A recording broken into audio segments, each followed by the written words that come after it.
বর্তমান যে সরকার আছে এই সরকারের সময়ে ডাকাতিটা বেশি হচ্ছে, আগে এতটা বেশি হয় নাই। লাগাইন্দাল ব্রিজের পর থেকে সিংলাবো পর্যন্ত এই জায়গাটাতে বেশি ডাকাতি হয়। পুলিশ প্রশাসনের কোনো সুব্যবস্থা নাই, এখানে যাত্রীগণ যাতায়াতের জন্য খুব ভোগান্তিতে পড়ে এরা, প্রত্যেকটা গাড়ি ডাকাতি হয়।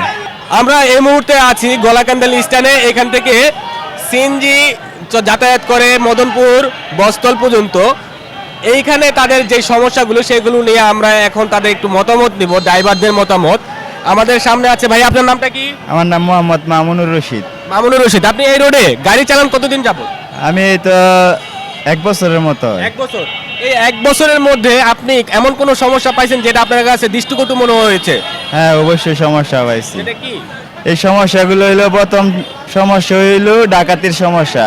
আমরা ভোরবেলা যে গাড়িগুলা চালাই এই গাড়িগুলা প্রত্যেকটা গাড়ি ডাকাতি হয়। এইখানে